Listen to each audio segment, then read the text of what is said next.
Movie के start में हम कुछ लोगों को देखते हैं जो जॉम्बी से बचने की कोशिश कर रहे होते हैं, लेकिन इनमें से कुछ जॉम्बी के हाथों मारे जाते हैं। वहीं बचे हुए लोग इनसे बचने की कोशिश करते हैं। ठीक उसी वक्त डैश नाम का एक आदमी गाड़ी लेकर आता है और इन लोगों को बैठाकर यहाँ से निकल जाता है। डैश कार को फुल स्पीड में चला रहा होता है क्योंकि वे जॉम्बी उनके पीछे जो होते हैं। उसके बगल में बैठी एक लेडी उसे कार को धीरे चलाने को कहती है क्योंकि वह माँ बनने वाली होती है, इसलिए उसे चक्कर आ रही थी। लेकिन डैश कार की स्पीड को कम नहीं करता, जिस वजह से उनकी कार का एक्सीडेंट हो जाता है। इस एक्सीडेंट में लगभग सभी लोग सही सलामत होते हैं सिवाय डैश के। उसे काफी ज्यादा चोटें आई थी जिस कारण वो वहीं पर मारा गया था।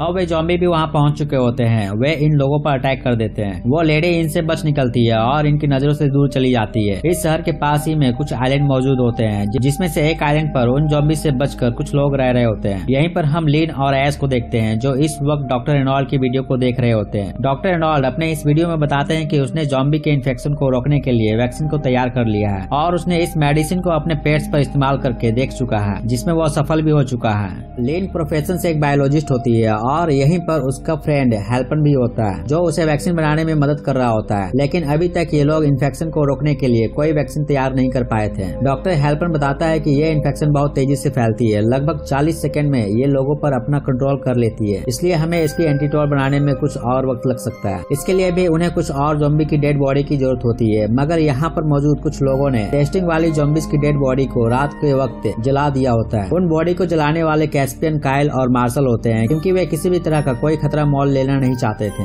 अब लीन और कैस्पियन में उन जॉम्बी की डेड बॉडी को लेकर थोड़ी नोकझोंक होने लगती है। ठीक उसी वक्त देखते हैं कि जॉम्बी शहर से निकलकर पानी के जरिए तैरकर यहाँ आ रहे होते हैं। ये लोग फौरन कंपार्टमेंट के अंदर चले आते हैं और बाकी के लोगों को आगाह करते हैं कि जॉम्बीज यहाँ पर आ चुके हैं। ऐसा अनाउंसमेंट के जरिए सभी लोगों को सेल के अंदर जाने को कहती है, मगर इससे पहले ये लोग ऐसा करते हैं कि जॉम्बीज अंदर आ चुके होते हैं और इन सभी पर अटैक कर देते हैं। इधर ऐश पर भी एक जॉम्बी अटैक कर देती है, लेकिन ठीक उसी वक्त लीन उसे इन्फेक्टेड होने से बचा लेती है। दूसरी ओर कैस्पियन, काइल और मार्शल एक एक जॉम्बी को मार गिरा रहे होते हैं। जेसन के पास कोई हथियार नहीं होता है, इसलिए वो सेल के अंदर बंद होने की कोशिश करता है, मगर एक जॉम्बी सेल के अंदर घुसकर उस पर अटैक कर देता है। हालांकि वो इस जॉम्बी को यहीं पर मार गिराता है, मगर वो इन्फेक्टेड हो चुका था। हेल्पर अपनी डॉक्टर जूली को एक सेल के अंदर बंद कर हथियार लाने चला जाता है। ठीक उसी वक्त दो जॉम्बी जूली पर आकर अटैक कर देते हैं। अब हेल्पर को एक गन मिल जाती है और वो इन दोनों जॉम्बी को यहीं मार गिराता है, लेकिन इनके अटैक से जूली इन्फेक्टेड हो चुकी होती है। हेल्पर को मजबूरन उसे सेल में ही बंद करना पड़ता है। कैस्पियन और काइल दोनों मिलकर इन सारे जॉम्बी को यहीं मार गिराते हैं। अब इस अटैक में कुछ लोग मारे गए थे और बाकी के बचे लोग डिसाइड करते हैं कि वे यहाँ से जल्द निकल जाएंगे, लेकिन इनके पास सिर्फ एक ही बोट होती है और उसमें इतनी जगह नहीं होती कि वे सबके सब एक साथ ही यहाँ से निकल सके, जिस कारण इनके बीच थोड़ी अनबन होने लगती है। हेल्पर इनसे कहता है कि यहाँ पर वो रुकना चाहता है क्योंकि वो यहाँ रहकर वैक्सीन तैयार करना चाहता है और यहाँ पर उसके जरूरत के सारे सामान मौजूद होते हैं। वो किसी भी तरह सबसे पहले अपने डॉक्टर को बचाना चाहता है क्योंकि वो अपनी डॉक्टर से बहुत प्यार करता है। लेन उसके सेफ्टी के लिए गन और एक ग्रेनेड देती है ताकि वो अपने आप को सेफ रख सके।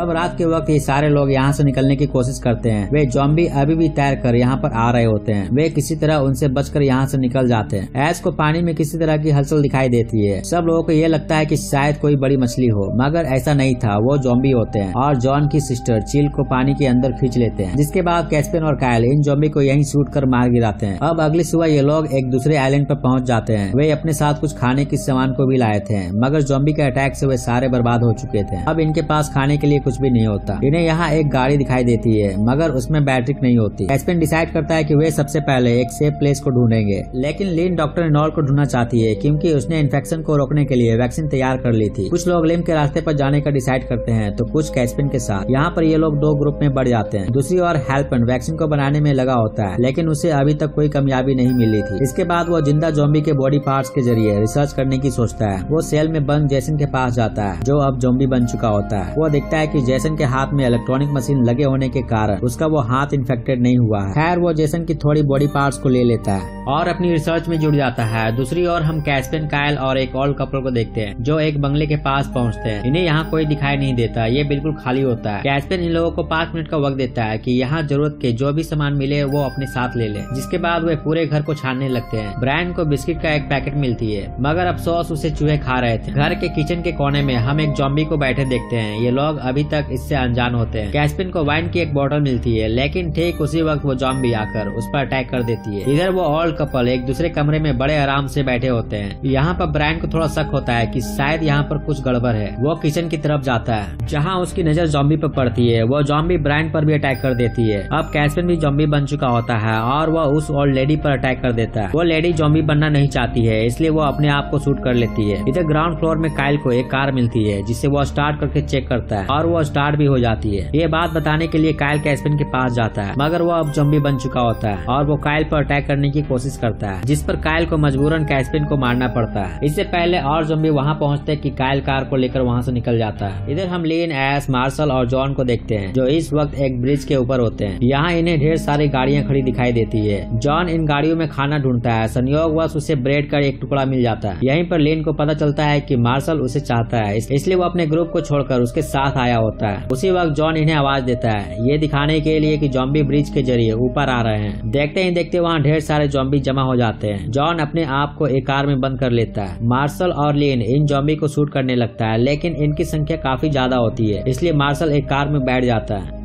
इस कार के अंदर एक डॉग होता है। वह जॉम्बी के ऊपर भौंकने लगता है, जिस वजह से वे मार्शल को छोड़कर जॉन की कार में लुढ़क जाते हैं। उसी वक्त लिन एक ग्रेनेड का पिन निकालकर उनकी तरफ फेंक देती है। उन जॉम्बी के साथ साथ जॉन भी मारा जाता है। लिन को यह पता नहीं था कि उस कार के अंदर जॉन भी था और वे जॉन के मौत से काफी दुखी हो जाते हैं। इसी बीच एस को गाड़ी में किसी के होने का एहसास होती है। जब इस गाड़ी के गेट को खोला जाता है तो उसमें हम उसी प्रेग्नेंट लेडी को देखते हैं जो उन जॉम्बी से छिपकर यहाँ बैठी होती है और वो काफी डरी भी होती है। लिन एस से कहती है कि हमें इसे साथ ले जाना होगा, हम इसे यहाँ इस हाल में नहीं छोड़ सकते, जिस पर एस मना कर देती है क्योंकि अगर वो जॉम्बी इन पर अटैक कर दे तो ये भाग नहीं सकेगी, इसलिए अच्छा होगा कि हम इसे गाड़ी के अंदर ही रहने दें ताकि ये सेफ रह सके। लेकिन ठीक उसी वक्त एक जॉम्बी उस लेडी पर अटैक कर देता है। लिन उसे वहीं मार गिराती है। अब वो लेडी भी इन्फेक्टेड होने लगती है। वह जॉम्बी बनने से पहले वो लिन को कहती है कि वो उसे मार दे और उसके बच्चे को बचा ले। लिन ऐसा नहीं कर पाती है, इसलिए मार्शल को उसे शूट करना पड़ता है। अब लिन उसके बच्चे को बचाने के लिए उसकी ऑपरेशन करती है। वो उसे बचाने में सफल भी हो जाती है, मगर वो भी इन्फेक्टेड हो चुका होता है। एस को ना चाहते हुए उसे वहीं छोड़ना पड़ता है। दूसरी ओर हम हेल्पन को देखते हैं जो जॉम्बी के बॉडी के टुकड़े पर रिसर्च कर रहा होता है। वो इलेक्ट्रिक करंट के जरिए चेक करता है, जिसमें वो पाता है कि इन्फेक्शन को बढ़ाने वाले सेल करंट के जरिए मारे जा रहे हैं। वो कुछ इलेक्ट्रिक टूल्स को लेकर जैसन के सेल के पास जाता है और उसे ठीक करने की कोशिश करता है, मगर जैसन के साथ साथ उसकी बेटी को भी शॉक लग जाती है, जिससे वो बेहोश हो जाती है। अब उसका ये आइडिया भी काम नहीं करता। इधर ये लोग डॉक्टर रेनॉल्ड के लैब में पहुंच जाते हैं, लेकिन रेनॉल्ड यहाँ पर नहीं होता। वो अपने सारे एक्सपेरिमेंट की चीज को लेकर कहीं और चला गया होता है। इन्हें यहाँ कुछ गन्स और इलेक्ट्रिक मशीन मिलती है। लिन को लगता है कि शायद रेनॉल्ड वाटर प्लांट की ओर गया हो, क्योंकि वो वायरस वहीं से फैली थी और उसके एक्सपेरिमेंट के जरूरत के सारे सामान वहाँ मौजूद भी होते हैं। अब आज की रात ये लोग यहीं पर बिताते हैं। अगली सुबह हम काइल को देखते हैं जो एक खुली जगह पर खाना ढूंढ रहा होता है, लेकिन उसे खाने का एक दाना भी नहीं मिलता। ठीक उसी वक्त कुछ जॉम्बी आकर उस पर अटैक कर देते हैं। काइल किसी तरह इनसे बचकर अपनी कार को लेकर यहाँ से निकल जाता है। इधर हेल्पन सारे प्रयास करके देख चुका होता है और वो अब स्मोक के जरिए इन्हें ठीक करने की कोशिश करता है, लेकिन बदकिस्मती से जैसन में आग लग जाता है और वो कबर्ड हेल्पन के ऊपर गिर जाती है, जिस वजह से उसके सर से ब्लीडिंग होने लगती है। उसकी डॉक्टर ब्लड को देखकर काफी ज्यादा पैनिक हो जाती है। हेल्पन समझ जाता है कि उसे बहुत ज्यादा भूख लगी है, इसलिए हेल्पन अपनी परवाह किए बगैर अपने हाथ के कुछ पार्ट्स को अलग कर लेता है और प्लेट में परोस कर अपने डॉक्टर को देने जाता है। इसी बीच उसकी डॉक्टर उसे भी इन्फेक्टेड कर देती है। अब हेल्पन के पास कोई रास्ता नहीं होता है, इसलिए वो ग्रेनेड का पिन निकालकर को उड़ा लेता है। ब्लास्ट की आवाज शहर में मौजूद इन लोगों तक पहुंच जाती है। लेन वॉकी टॉकी के जरिए हेल्पन को कांटेक्ट करती है, मगर उसका कोई रिस्पांस नहीं मिलता, जिससे वो समझ जाते हैं कि हेल्पन ने खुद को उड़ा लिया है और ये जानकर लेन रोने लगती है।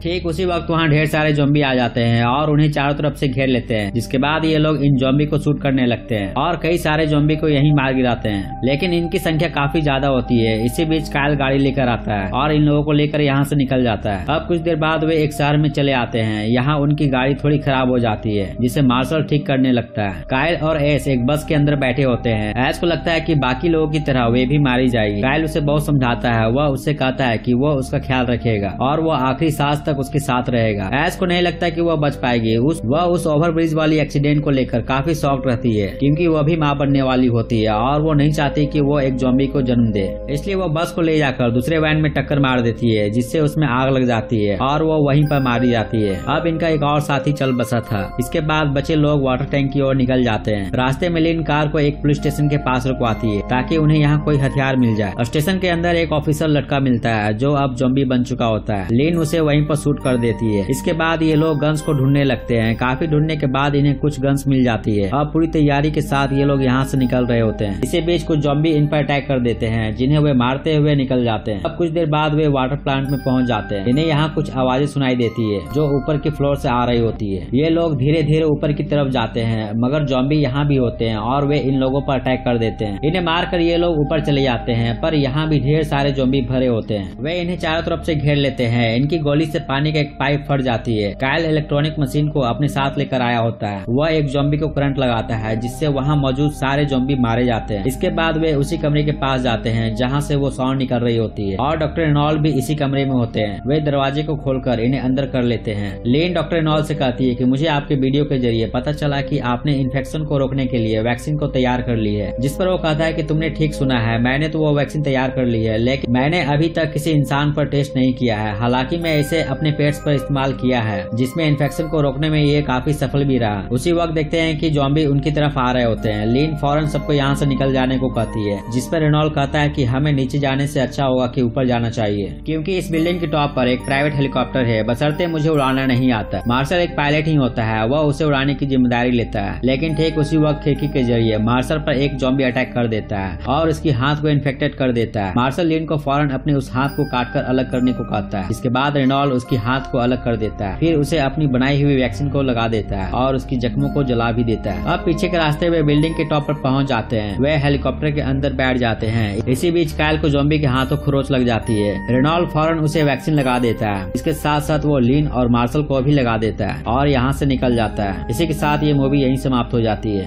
दोस्तों यदि इस मूवी का एक्सप्लेनेशन आपको पसंद आई तो चैनल पर लाइक और कमेंट जरूर करें और यदि आप इस चैनल पर नए हैं तो चैनल को सब्सक्राइब करना ना भूलें ताकि मैं इसी तरह आपके लिए एंटरटेनिंग वीडियो बनाता रहूं। वीडियो को अंत तक देखने के लिए धन्यवाद। मिलते हैं अगले वीडियो में।